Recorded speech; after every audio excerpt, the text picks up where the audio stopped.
Hi, this video is about MailChimp versus GetResponse.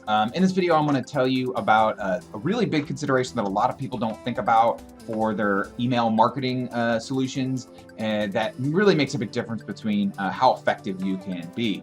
I'm also going to show you inside. I'm going to just walk you through, kind of what it's like to kind of play with on the inside, so that hopefully that'll help.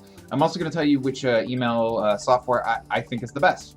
My name's David Hood, and I've made well over $1 million with online, and I'm on a mission to help at least 10,000 people make their first $1 million online. Let's actually check out. So with GetResponse, see, it looks like there's different levels.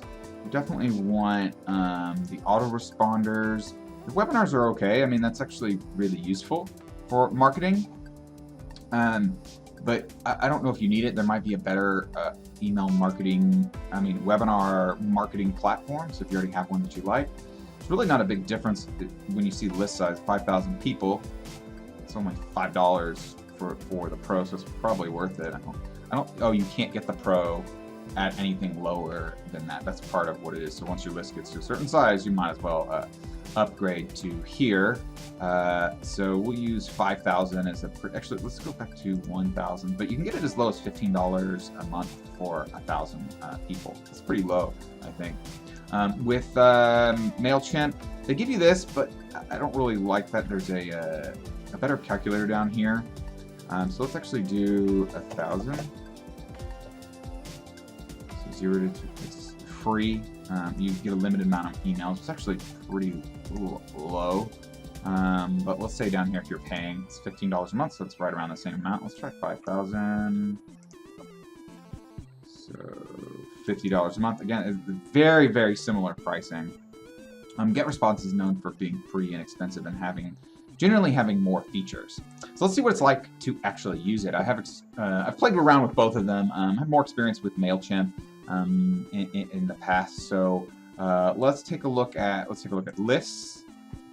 So I have different lists in here, and you can't see hopefully the editor edits out the names of these lists, but this is actually pretty useful because they do have the opens and the clicks and per list. And you can go deeper into the stats by clicking here, which is useful. Obviously, you want to be able to see what emails do the best, and so that's obviously a very useful feature. So let's go to autoresponders is one of the main things that I think that makes email marketing so powerful.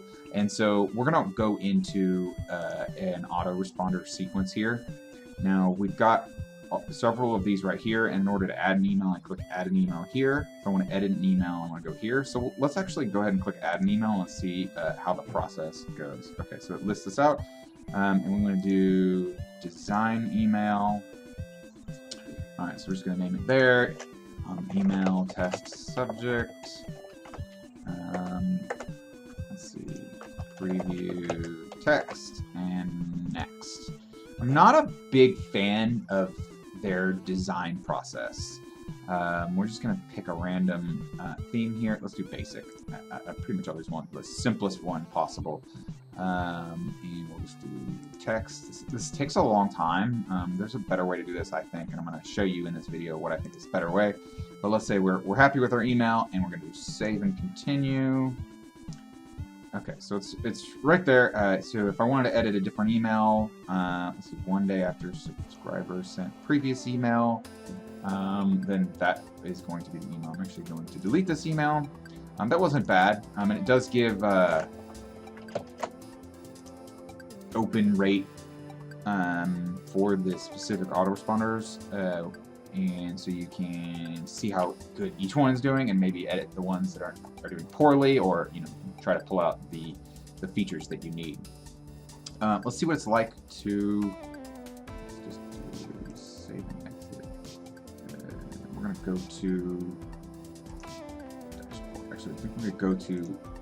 They have this they've changed how they do this. I think what we want to do is we want to do.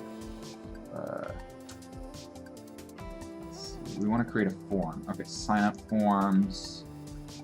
I'm going to just do form builder. I find the way that they do this, again, to be a little bit clunky. In my opinion, I don't think it's awful, but I think that there's a better way to do it, in my opinion. And sometimes it's kind of awkward to go through this, because you build it, translate it, and there's a URL. Sign up form. Where is the code? Maybe I did the wrong thing. Let's go back to the list. Sign up forms.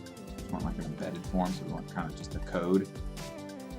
Okay, there we go. So nice and easy there. I think they have improved this, so it's not all that bad, and you have several options along here.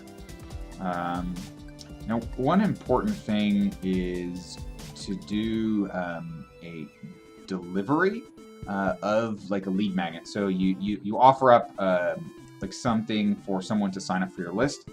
How do you deliver that? It's not like a really simple way. Basically, what you would do, it's not too bad, is you would put it in your autoresponder. So it'd be immediate. You know, make sure that they double opt-in, and you do 0 days, right? So it would be right away. As soon as they double opt-in, they get the email. But I think there's a little simpler way to do it. Again, I'll show you that. All right. So, and then they do have list segmentation, which is important. Although, again, I think it's a little bit awkward. So let's go to this list. So where did it change? List fields. Manage contact segments. They don't have any segments here. Let's create a segment. Let's just call this.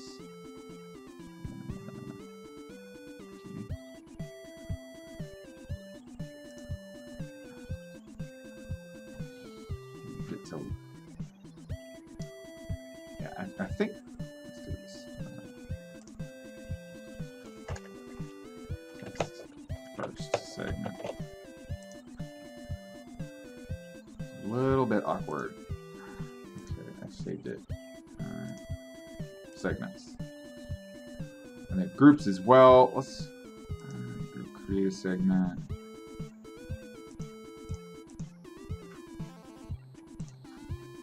So it doesn't look like they have something that's useful with the segments, which is to have the segment automatically happen based upon like an action. So some other email software has where they click a certain link or they take a certain action, and it can change essentially what segment they're in. GetResponse. Let's move on to GetResponse. GetResponse is actually a little bit worse with the segments. Let's check out. Let's just do this one step at a time. Let's do create a form. Let's just walk through this. List builder wizard.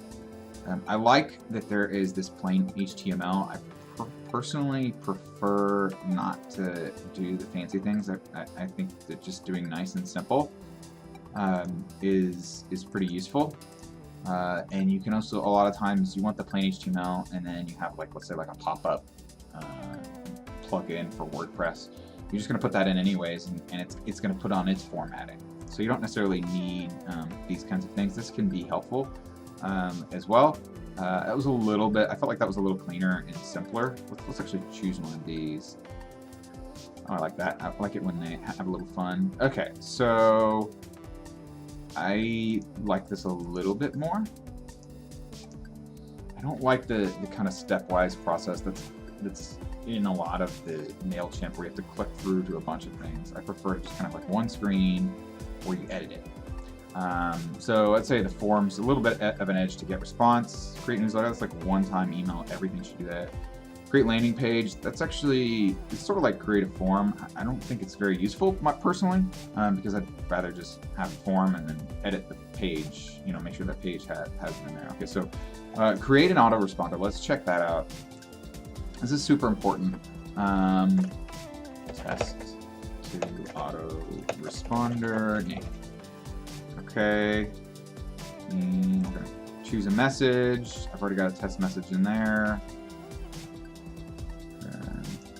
I've already used, I can only use one test message. Last time I was able to create one. That's interesting. So I'd probably have to go in and create a message, which is kind of annoying that I can't just like click to create right here. We'll just use the same message that I've used. Okay, edit message or create new. There we go. Second message name. Second message subject. Next step. Alright, I don't like that it doesn't have just sort of like the simple, like we did with the other one, a plain text HTML. I like that's better. We'll go ahead and choose one of these though. And then it's very similar to what we showed before. I do like this mobile preview. That's good. A lot of people will be using their mobile devices. Let's just go ahead and skip ahead.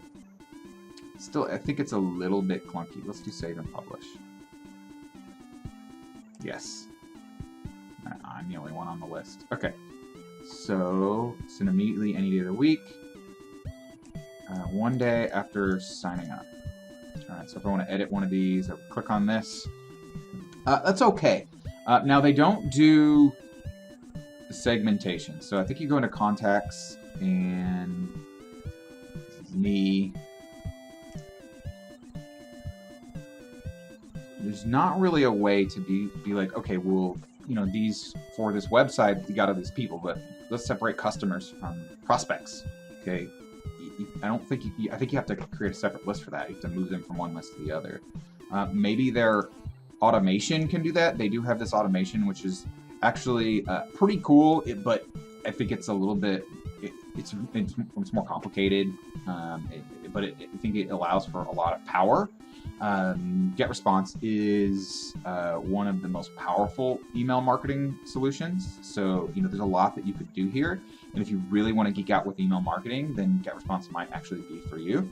I personally prefer to spend my time on something else for the most part and go with the simplest form of email marketing, the thing that gets me, that's the fastest and easiest to use. And this isn't because I can't learn it or necessarily don't want to learn it. It's more that I think my time is more valuable. Now, if you were like getting this for like a big company and you're you know 50% of your job was email marketing, then GetResponse makes a lot of sense, I think.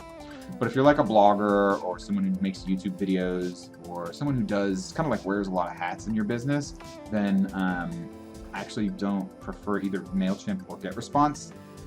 And the reason, this is the big consideration a lot of people don't think about. You know, if saving time is super important with this. It's not just about what can you do. It's what can you do with the time that you got, because every moment you're spending on the email marketing, you're not spending on something else that's working. And if you can do this roughly the same things with something and half the time, then that's what I would recommend, right? And that leads me to what I think is the best, what a lot of people are switching to, which is ConvertKit. Okay, and I want to show you why, one of the reasons why. Let's go to, there's two things that I really like about it. Let's check out their sequences. So if we go here, we have sequences here, and it's so easy to go in here and add emails and choose the time. It's so fast and clean. I love it. I think that you could do this in a third of the time that it takes you to do in MailChimp, and maybe half the time in GetResponse. This is really nice. When I'm asking for someone's email address, you pretty much always want to offer them something. And what you can do is, you always want to do double opt-ins, which means they have to click to confirm.